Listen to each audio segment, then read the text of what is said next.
Hello everyone, नमस्कार दोस्तों। Welcome to true IAS and PCS. Continue करते हैं दोस्तों अपनी इंडियन सोसाइटी की डिस्कशन को। जिसकी प्रीवियस लेक्चर में जैसे हम बात कर रहे थे पेड वर्क के बारे में, और पहले पॉइंट को हम लोगों ने कॉम्प्रिहेंसिव तरीके से कंप्लीट कर लिया था कि what is the relationship between education, paid employment, house hold responsibilities. और इसके कॉन्टेक्स्ट में हम लोगों ने एक बहुत ही ज़्यादा इम्पॉर्टेंट कॉन्सेप्ट के बारे में बात करी थी, which is labour market forces. और उसके साथ ही हमने जाना था ये लेबर सरप्लस इकोनॉमी का क्या कॉन्सेप्ट होता है। आगे बढ़ते हैं इसी डिस्कशन में। अब हम जानेंगे औरतों का role in agriculture and industrial sectors. खेती बाड़ी में और इंडस्ट्रीज़ में औरतों की एम्प्लॉयमेंट अपॉर्चुनिटीज़ या उनका एम्प्लॉयमेंट का रोल हमें किस प्रकार से भारत में देखने को मिलता है।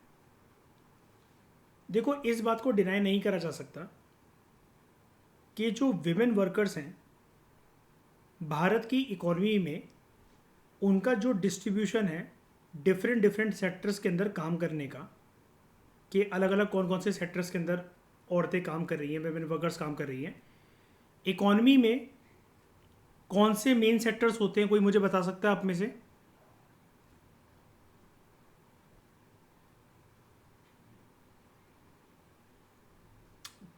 ये तो चलो ठीक है। एक हाँ,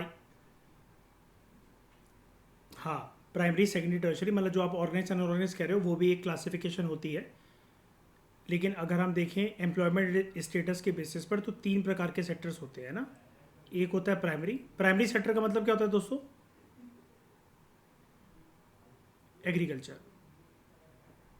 सेकेंडरी सेक्टर क्या होता है?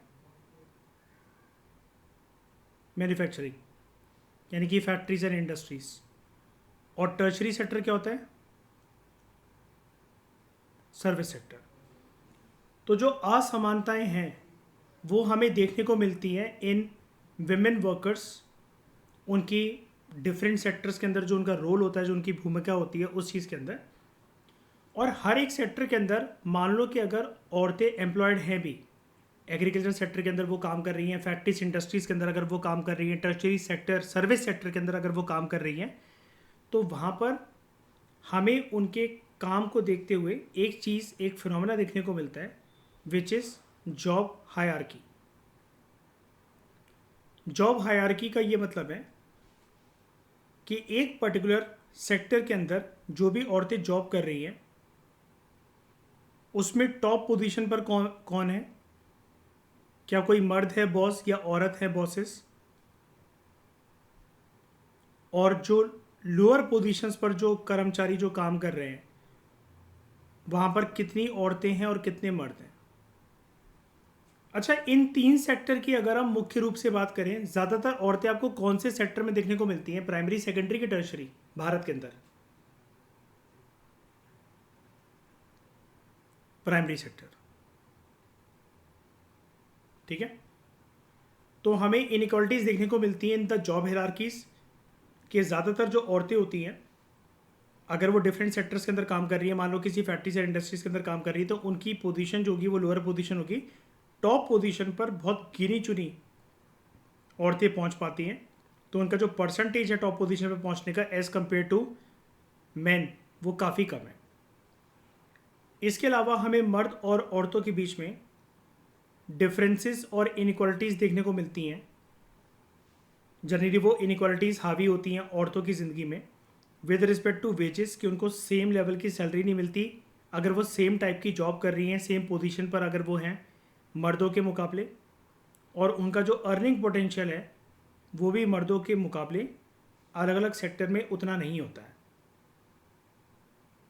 जब से इंडस्ट्रियलाइजेशन का दौर आया है, जब से ये वेव आई है इंडस्ट्रियलाइजेशन की, जिसकी वजह से इंडस्ट्रीज, फैक्ट्रीज वगैरह बनना शुरू हो गई हैं, इसकी वजह से ज़्यादा वर्क अपॉर्चुनिटीज़ मिली है, स्पेशली उन महिलाओं को जो एजुकेटेड है।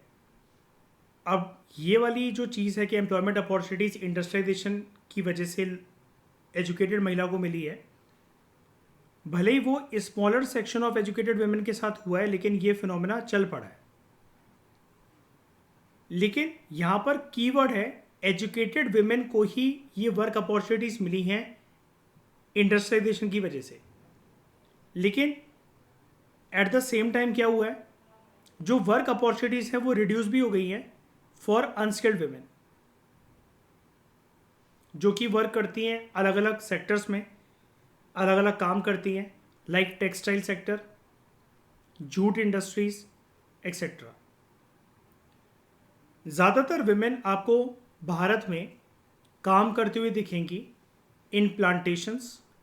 प्लांटेशंस होते हैं बड़े बड़े एग्रीकल्चर लैंड्स जहाँ पर सेम प्रकार के क्रॉप्स उगाए जाते हैं। फॉर एग्जांपल असम के अंदर जैसे अगर आप बात करो, which is the famous plantation in Assam area? Large scale पे क्या ग्रो होता है यहाँ पर? टी। ठीक है, tea plantation in Assam. Food products में कॉन्सेंट्रेटेड है औरतें। टोबैको और टेक्सटाइल इंडस्ट्रीज के अंदर काम करती हैं। केन मतलब शुगर केन और बैम्बू रिलेटेड वर्क करती हैं।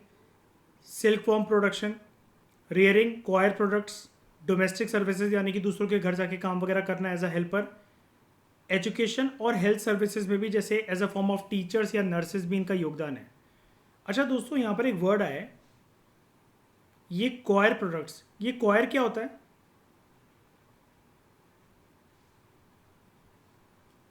रस्सी जानते हो? रस्सी, उसको हम कहते हैं कॉयर।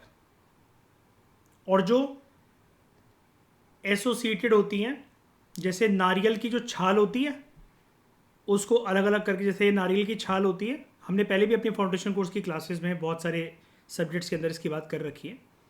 तो जैसे ये नारियल का गोला होता है, इसके ऊपर ये जो छाल होती है, इसको अलग अलग इसके रेशे करके इस प्रकार की रस्सियाँ, या फिर गांव के अंदर आपने देखा होगा जिसमें अनाज वगैरह पैक होता है, जो बोरियां जिसको हम कहते हैं, वो इसी से बनती है। इसको अंग्रेज़ी में दोस्तों कहा जाता है इस छाल को कॉयर या फिर कॉयर फाइबर। तो इन सारी, हाँ, चारपाई खटिया भी बनती हैं ऐसे। हाँ, अब जैसे कुछ कुछ क्या होता है, आपने कुछ कुछ खटियाँ देखी होंगी, वो बड़ी चुभने वाली होती है ना, देखा होगा आपने। और कुछ होती है बड़ी सॉफ्ट मटेरियल की भी होती हैं। तो सारी कॉयर से नहीं बनती। जो आपको ऐसे ब्राउन कलर का जो एलिमेंट दिखता है ना, जब भी ऐसा इस तरीके का, ये जैसे जो रेशे रेशे निकल रहे होते हैं, थोड़ा सा चुभने चुभने जैसा होता है, प्रॉपर तरीके से ये कॉयर होता है। आपने देखा होगा खटिया है या चारपाई है, ब्राउन कलर से अगर ऐसा कुछ स्ट्रक्चर है उसके ऊपर, है ना, और थोड़े से रेशे निकल रहे हैं, तो वो कॉयर है। आज के समय में लोगों को थोड़ा सा कंफर्ट चाहिए होता है, तो आपने ऐसी भी खटिया और चारपाई देखी होंगी आकांक्षा, जहाँ पर वो मोटे मोटे कपड़े के पट्टे लगे होते हैं उसके ऊपर, है ना, ये प्रॉपर रस्सियाँ न लगकर ऐसे ऐसे मोटे मोटे पट्टे लगे होते हैं, ये वाले इस तरीके से देखे होंगे आपने ऐसे, है ना। तो ज़्यादातर कंसंट्रेशन औरतों की हाउस होल्ड इंडस्ट्रीज में हमें देखने को मिलती है rather than factory based production. कहने का मतलब ये है, घरों से ही जो सामान पैदा होता है या घरों में जो सामान बनाया जा सकता है बैठकर, तो वो औरतें घरों में बैठकर किसी ठेकेदार के थ्रू सामान बनाने का ठेका ले लेती हैं, और उनको नंबर ऑफ प्रोडक्ट जितने वो एक दिन के अंदर बना पाती हैं, तो उनको दिहाड़ी या फिर हफ्ते में जितने उन्होंने प्रोडक्ट्स बना रखे होते हैं, महीने के अंदर उन्होंने जितने प्रोडक्ट्स बना रखे होते हैं, उसके बेसिस पर उनको उनकी उतनी इनकम मिल जाती है। फैक्ट्रीज में प्रोडक्शन प्रोसेस में औरतें भारत के अंदर कम एम्प्लॉयड होती हैं। इसकी वजह से औरतों का जो स्टेटस होता है वो इफेक्ट होता है, वर्क स्टेटस इफेक्ट होता है, ठीक है, क्योंकि इससे उनकी जो लेबर होती है, उनकी जो सर्विसेज होती है और जो इनकी अर्निंग्स होती है वो सफ़र करती है। कैसे सफ़र करती है? क्योंकि सामने वाला फिर इनको जितने पैसे देगा, अब इनको लगता है कि घर से काम हो रहा है, थोड़ा सा खर्चा वगैरह चल जाएगा, घर खर्च में पैसे काम आ जाएंगे, तो इस चीज़ में इनका कोई कंट्रोल नहीं होता कि ये ना बार्गेनिंग कर सके, डिमांड कर सके कि सामने जो, जैसे मतलब मान लो कि इनको ये बोला गया आपको कुछ कपड़े बनाने हैं या फिर सिलाई का काम करना है। बहुत सारी गांव की औरतें क्या होती है, एक सिलाई मशीन घर पे रख के सिलाइयों का काम करती हैं। या फिर बैम्बू वर्क है उनका कोई, या फिर क्वायर प्रोडक्ट्स उनको बनाने किसी फैक्ट्री इंडस्ट्रीज़ के लिए, किसी ने बोला उनको खटिया बना दो, चारपाई बना दो, तो वो उनका उसमें लेबर, उनका जो योगदान है, जो शारीरिक मेहनत है, वो बहुत जुड़ी हुई है। लेबर बहुत ज़्यादा है, मेहनत बहुत ज़्यादा है, और अर्निंग हो सकता है कम हो। अब ये चीज़ उनको फील हो रही हो, लेकिन इसके लिए हो सकता है कि उनको लगता है कि ठीक है चलो यार, एक इनकम साइड में आ तो रही है, तो इसके लिए क्या आवाज़ उठानी। तो इसके लिए उनका कोई कंट्रोल नहीं होता, और कंट्रोल इस वजह से भी नहीं होता क्योंकि अगर आप ऐसे डोमेस्टिक सर्विसेज वाले काम को देखो, तो आकांक्षा, मयूर, आप मुझे बताओ ये कौन से सेक्टर का पार्ट होंगे? इनफॉर्मल सेक्टर के फॉर्मल सेक्टर, ऑर्गेनाइज सेक्टर के अनऑर्गेनाइज सेक्टर? बताओ। यस। तो ये एक तरीके से काम अनऑर्गेनाइज सेक्टर का है। और अनऑर्गेनाइज सेक्टर में आकांक्षा क्या कोई फिक्स वर्किंग आवर्स होते हैं? क्या सैलरी फिक्स्ड होती है? क्या जॉब सिक्योरिटी, इनकम सिक्योरिटी होती है? नहीं होती। घर पे बैठ के अगर आपको कोई काम मिल रहा है, अगर कोई ये बोलकर जा रहा है कि एक दिन के अंदर हमें इतने पापड़ बनाने हैं, अचार बनाने हैं, बेसिकली हमें मतलब एक कॉन्ट्रैक्ट मिल गया है इतना सामान बनाने का, या फिर अगर हम टिफ़िन सर्विस घर से चला रहे हैं अपनी, तो ये कोई क्या फॉर्मल सेक्टर है मयूर, आकांक्षा? क्या यहाँ पर हमें कोई जॉब सिक्योरिटी मिलेगी, फिक्स वर्किंग आवर्स होंगे? है ना, ऐसा तो नहीं है। तो इस तरीके से औरतों का वर्क डिस्ट्रीब्यूशन हमने जाना एग्रीकल्चर और इंडस्ट्रियल सेक्टर में, और उनका स्टेटस क्या है इनकम का, एम्प्लॉयमेंट का, उनकी मेहनत मजदूरी कितनी है, और बदले में उनको इनकम कितनी मिल पाती है, अर्निंग्स कितनी मिल पाती हैं, जिसका उनके ऊपर कोई कंट्रोल नहीं होता है। ये हमने इस टॉपिक के अंदर डिस्कस करा, छोटा सा टॉपिक था। अब अगले पॉइंट के बारे में दोस्तों हम बात करते हैं, women in services and professions. दोस्तों अगर यहाँ पर बात हो रही थी एग्रीकल्चर की, तो यहाँ पर हम कौन से सेक्टर की बात कर रहे थे? Primary sector. इसके साथ यहाँ पर बात हो रही थी इंडस्ट्रियल सेक्टर की, तो यहाँ पर हम कौन से सेक्टर की बात कर रहे थे? Secondary sector. अब यहाँ पर अगले पॉइंट के अंदर बात हो रही है women in services and professions. तो सर्विसेज एंड प्रोफेशंस कौन से सेक्टर का पार्ट है? टर्शरी।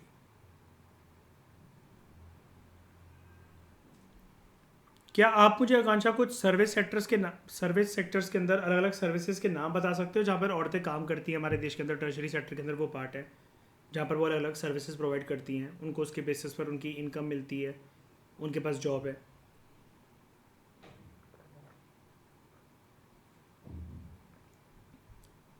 औरतें किस किस प्रकार के सर्विसेज में इन्वॉल्व होती हैं?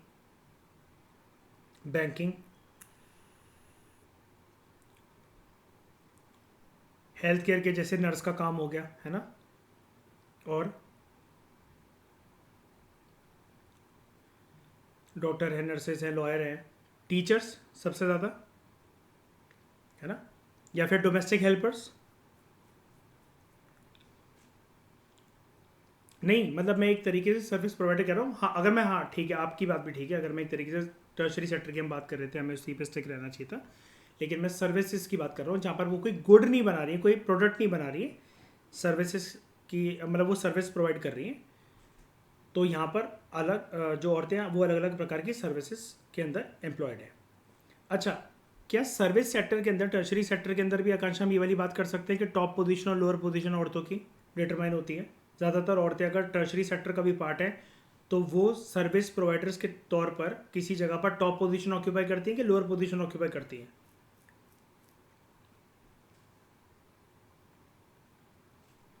ज़्यादातर औरतें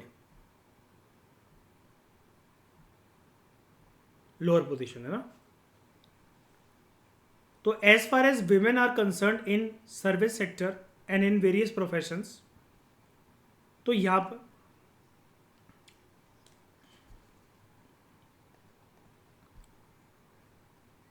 मैं पोजीशन की बात कर रहा हूँ कि जैसे वो मालिक हैं उस सर्विस प्रोवाइडर में या फिर वो किसी के अंडर काम कर रही हैं। जैसे मैं एक आपको एग्जांपल देता हूँ, ज़्यादातर हमारे देश में औरतें अगर वो टीचिंग सर्विस में है तो वो टीचर्स हैं कि प्रिंसिपल्स हैं? हो सकती हैं, लेकिन है कहाँ? ज़्यादातर फीमेल जो टीचर्स होती हैं वो ज़्यादातर फीमेल प्रिंसिपल्स हैं या फिर मेल प्रिंसिपल, मेल डायरेक्टर होते हैं स्कूलों के ज़्यादातर। मैं रेशियो की बात कर रहा हूँ कि मतलब मर्द टॉप पोजीशन पे है कि औरतें हैं टॉप पोजीशन पे टर्शरी सेक्टर में, है ना। अच्छा, एग्रीकल्चर में लेकिन कभी कभार टॉप पोजीशन पर ज़्यादातर औरतें आपको देखने को मिल जाती हैं। याद है मैंने एक कॉन्सेप्ट आपसे डिस्कस करा था, फेमिनाइजेशन ऑफ वर्क फोर्स। मर्द जो है वो शहर चले गए हैं, रूरल टू अर्बन माइग्रेट कर गए हैं, वो शहरों में काम करने, रिक्शा चलाने या कुछ कंस्ट्रक्शन वर्कर की साइड पे काम करने या किसी छोले भटूरे वगैरह की दुकान पे काम करने, अपना खुद से काम धंधा ढूंढने। तो सारी जिम्मेदारी खेती बाड़ी को संभालने की किसके ऊपर आ जाती है? औरतों के ऊपर आ जाती है। तो वहाँ पे औरतें आपको एज अ लीडरशिप के रोल में नज़र आएंगी। लेकिन अगर हम बात करें सेकेंडरी सेक्टर और टर्शरी सेक्टर की, यहाँ पर ज़्यादातर औरतें आपको लोअर पोजीशन के अंदर ही देखने को मिलेंगी। क्लियर आकांक्षा?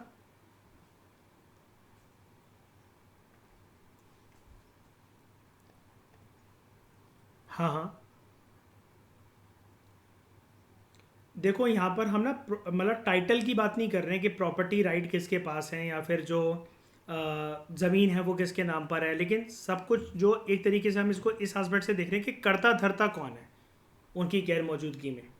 सारे डिसीजन, हार्वेस्टिंग से लेकर हार्वेस्टिंग से लेकर सोइंग से लेकर क्रॉप मैनेजमेंट से लेकर वो सब किसकी जिम्मेदारी हो जाएगी? सारे डिसीजन मेकिंग का रोल किसके ऊपर आ जाएगा?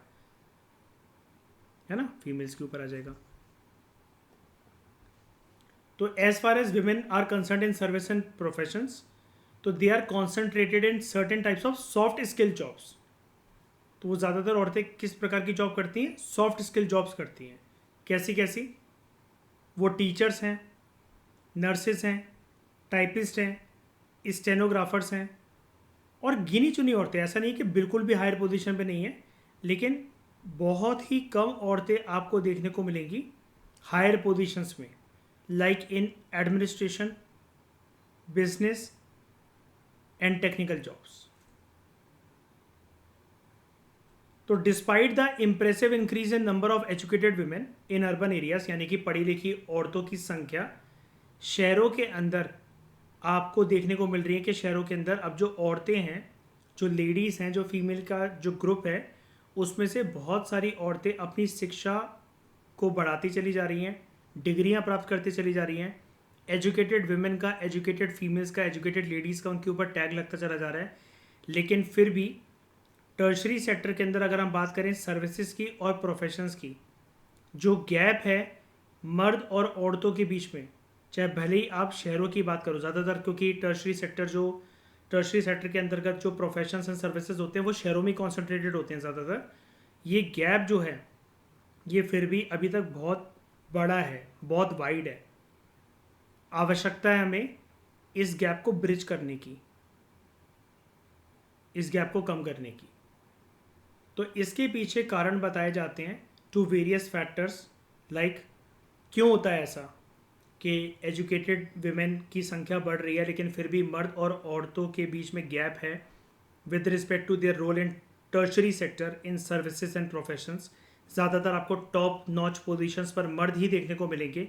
औरतें अगर देखेंगे भी आपको टेक्निकल जॉब्स वगैरह के अंदर, बहुत सारे प्रोफेशंस के अंदर, लाइक टाइपिस्ट हैं, वो स्टेनोग्राफर्स हैं, वो नर्सेस हैं, वो टीचर्स हैं, तो वो लोअर पोजीशंस पे ही काम कर रही हैं। वो मालिकाना हक नहीं रख रही हैं कंपनी का, उनके पास है नहीं, मतलब मालिक बनने का ओहदा नहीं है उनके पास। तो ऐसा क्यों होता है?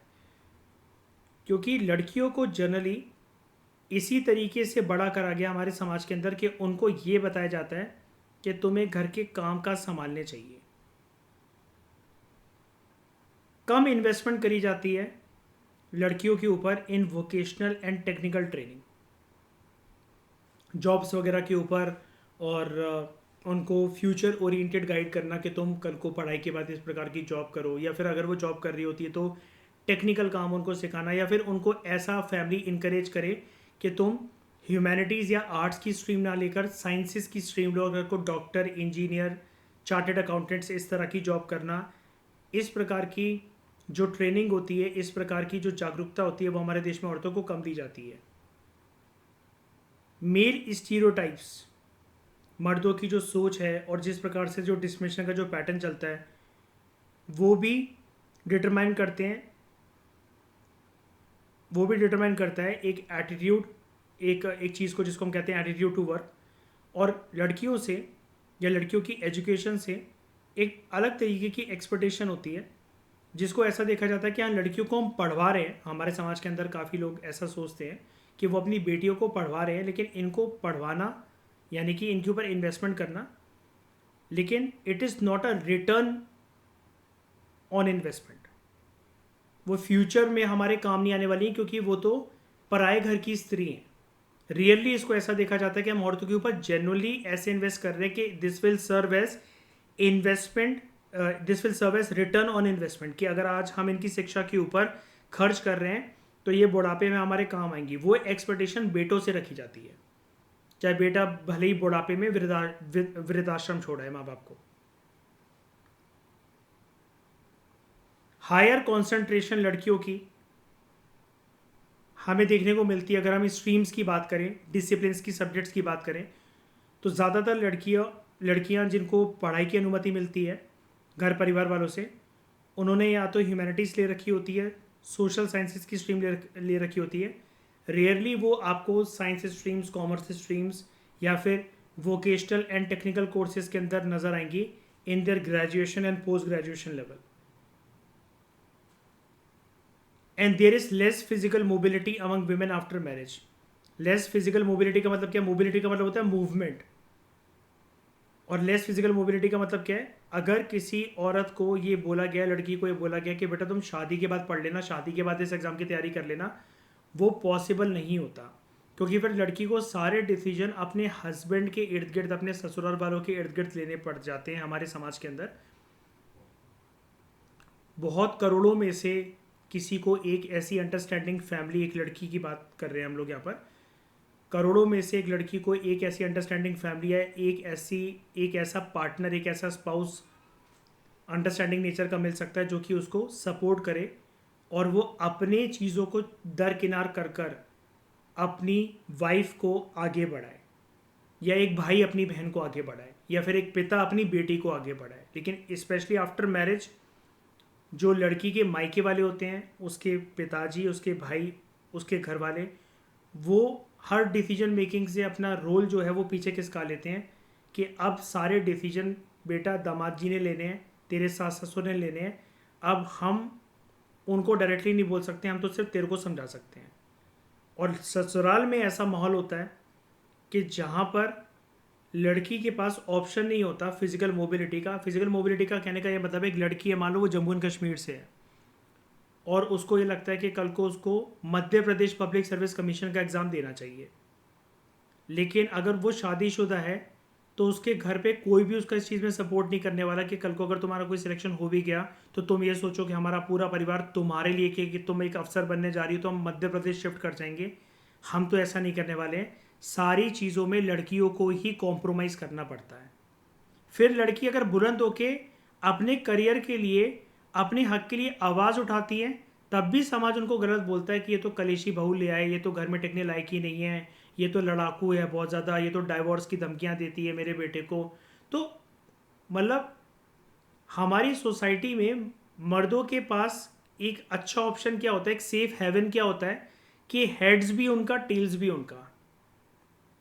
लड़कियां जहां एडजस्ट कर रही हैं, सेक्रीफाइस कर रही हैं अपने करियर को, अपनी एबिलिटीज़ को, अपनी नॉलेज को, हर इच्छाओं को कॉम्प्रोमाइज़ कर रही हैं, ऐसी लड़कियों को समाज टैग देता है, घर परिवार वाले टैग देते हैं, ये बहुत अच्छी लड़की, ये बहुत अच्छी बहू है। और जहाँ पर वो सोसाइटल नॉर्म्स को चैलेंज करना स्टार्ट कर दे, अपने हौसले बुलंद करके अपने अधिकार की बात करने लग जाए, तो उसको कलेशन का टाइटल दे दिया जाता है।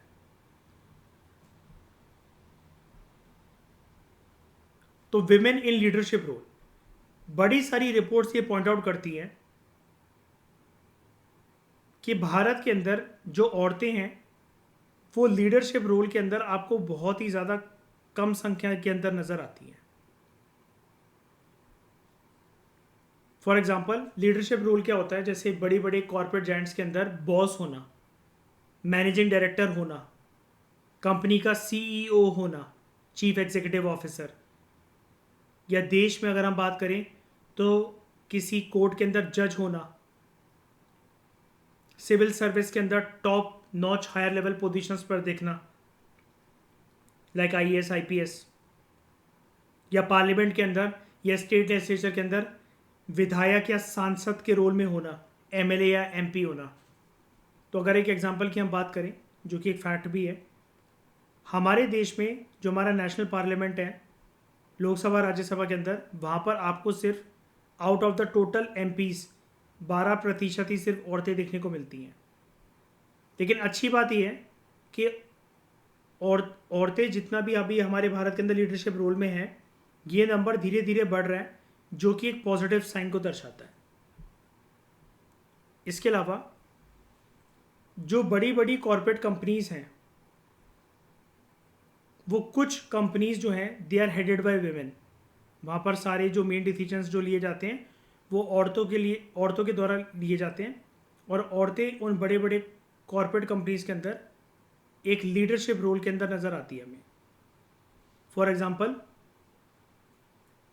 पेप्सी कंपनी के अंदर अगर हम बात करें इंदिरा नूई की, एक्सिस बैंक के अंदर अगर हम बात करें शिखा शर्मा की, आईसीआईसी बैंक के अंदर चंदा कोचर थी जिन्होंने रिज़ाइन दे दिया। अच्छा, ये जो फैक्ट्स अगर आप लिखोगे तो इसको ऐसे ही मत लिखाना कि आपने यहाँ पर पढ़ रखा है और आप ये पेप्सी का हमेशा आप में से कोई, जैसे मतलब मान लो कि आज इस लेक्चर को देख रहा है साल 2026 में, आपको एग्ज़ाम देना है 2030 में, 2031 में, आप मेरे कभी इस लेक्चर को फ्यूचर में देख रहे हो, तो दोस्तों ये आज के समय का करंट अफेयर, ये आज के समय का टॉपिक हो सकता है कि इंदिरा नूई अभी पेप्सी की सीईओ है, Axis Bank is headed by Shikha Sharma ji. लेकिन तब भी यही लोग रहेंगे, ये मैं कैसे बता सकता हूँ, या फिर ये कोई भी कैसे बता सकता है। तो अगर आपके लिए ये वाली चीज़ें आउटडेटेड हो जाए, जैसे चंदा कोचर, जैसे यहाँ पर लिखा हुआ कि she just quit ICICI bank में, वो हेड करती थी आईसीआईसी बैंक को, तो ये चीज़ आप ऐसे करके लिख सकते हो कि विमेन लीडरशिप के रोल के अंदर रही हैं। For example, in the past we have seen Indira Nooyi associated with Pepsi, Shikha Sharma ji in Axis bank, Chanda Kochhar ji in ICICI bank. तो आप वॉज करके पास्ट टेंस का इस्तेमाल करके अपने सेंटेंस को फ्रेम कर सकते हो। या फिर करंट में आपको किसी और सेक्टर, किसी और कंपनी के अंदर अगर औरतों का लीडरशिप रोल दिख रहा है, औरतों की भूमिका दिख रही है, तो आप वो वाले एग्जाम्पल्स यूज कर सकते हो। इसको रट नहीं लेना आपने कि अगर आप ये आज लिख रहे हो तो पता चला आप जिस टाइम पर एग्जाम लिखने गए आपने ये मेरे लेक्चर से इसको रट्टा मार लिया, और तब तक इंदिरा नूई जी, शिखा शर्मा जी एसोसिएटेड ही नहीं थी पेप्सी और एक्सिस बैंक के साथ रिस्पेक्टिवली। फिर मुझे मत ब्लेम करना, ठीक है? थोड़ा सा दिमाग लगाना अपना इन सब चीज़ों में।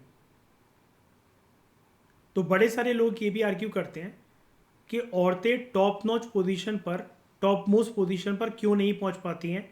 उसका एक फैक्टर है, उसके पीछे एक रीज़न है, डैट इज़ ग्लास सीलिंग, जिसकी वजह से औरतों का प्रमोशन जो होता है बहुत सारी कंपनीज में, बहुत सारे सेक्टर्स में टॉप मोस्ट पोजीशन पे जाते जाते वो रोक लिया जाता है, वो रुक जाता है, वो रिस्ट्रिक्ट हो जाता है।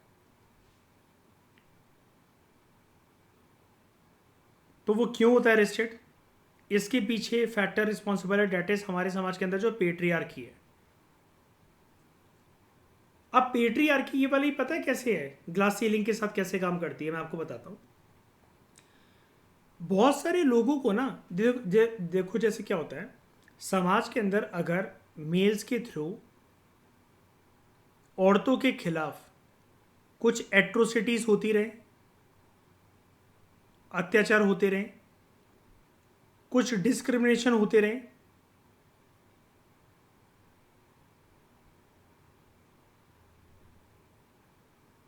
वायलेंस होता रहे,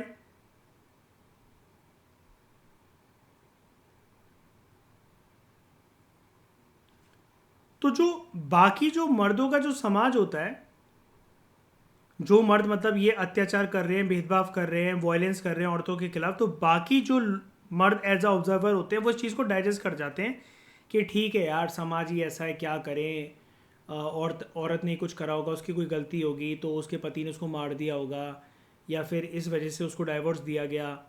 तो मतलब हम कुल मिलाकर उस चीज़ को ना मॉडिफाई करके डाइजेस्ट कर लेते हैं।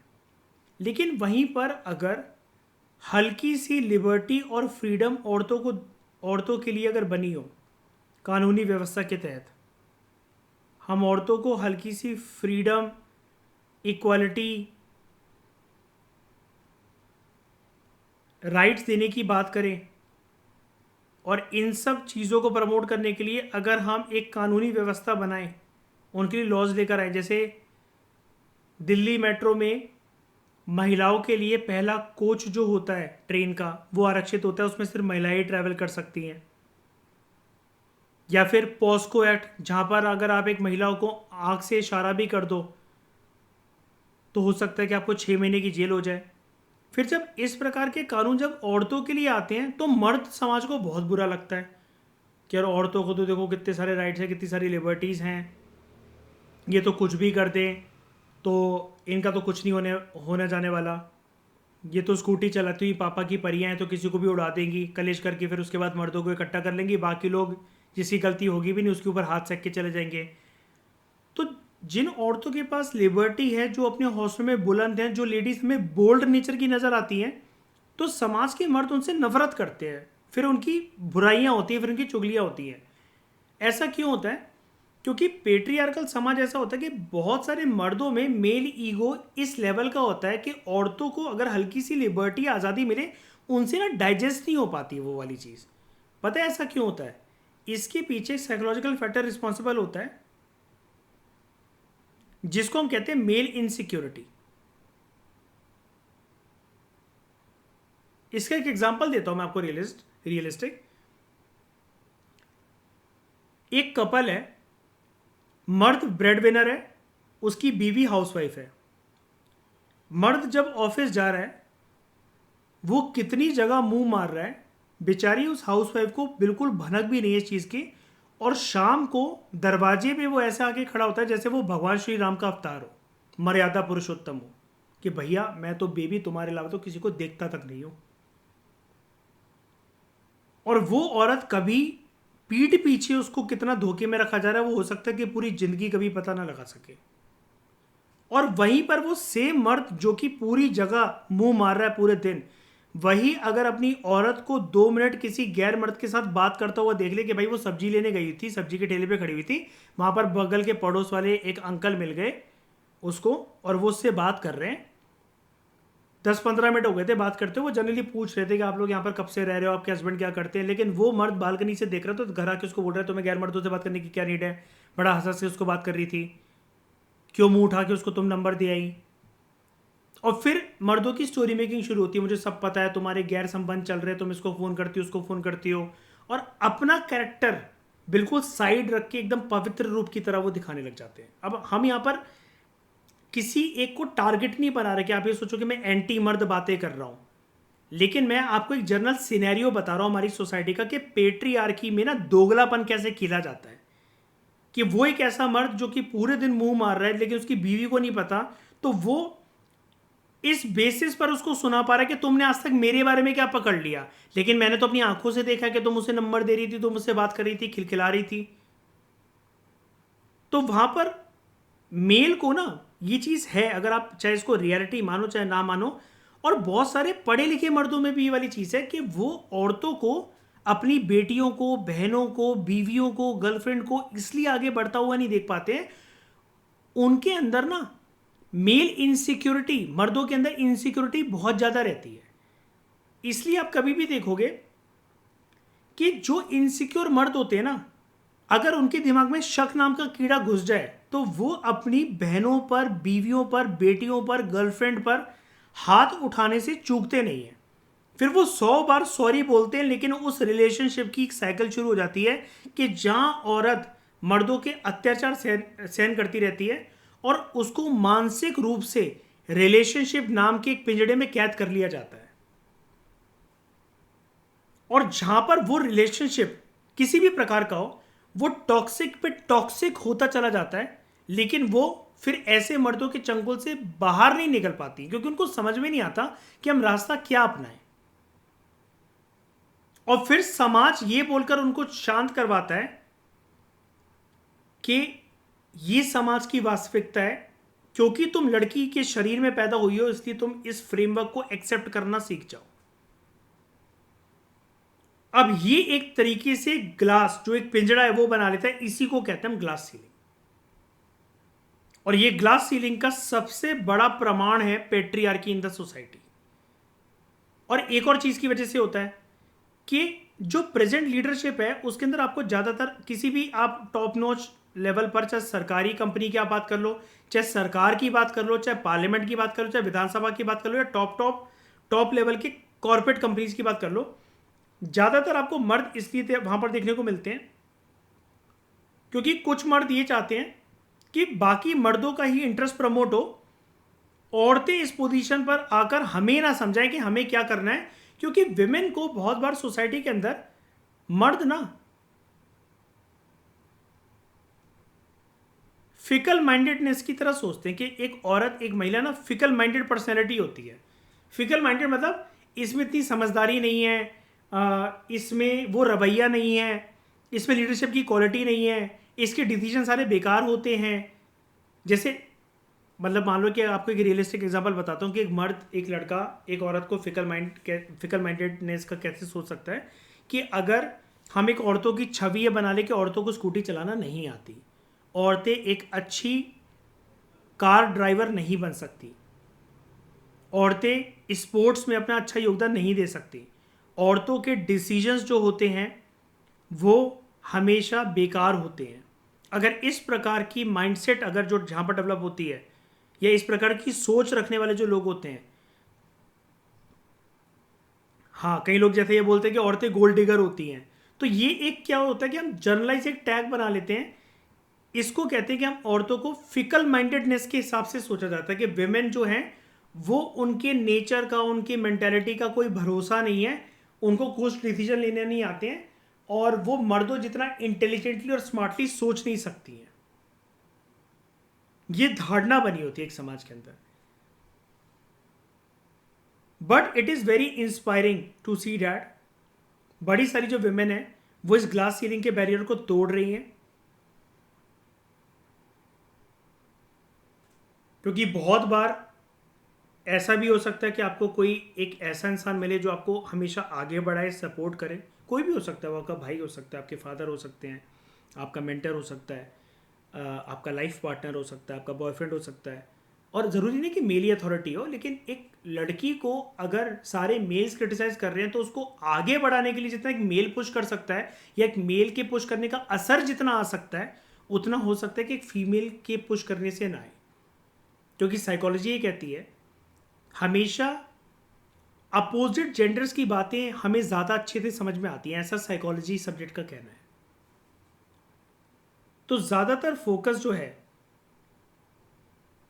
औरतों का करंट स्टेट में भारत के अंदर, वो इस चीज़ पे होने लगा है कि they should be socially empowered, economically empowered as well as politically empowered, और बेटर एजुकेशन फैसिलिटीज़ औरतों को मिलनी चाहिए, जिससे हम ज़्यादा से ज़्यादा औरतों की मदद कर सकें, ताकि सोसाइटी में उनका एक इम्पॉर्टेंट लीडरशिप का रोल हो।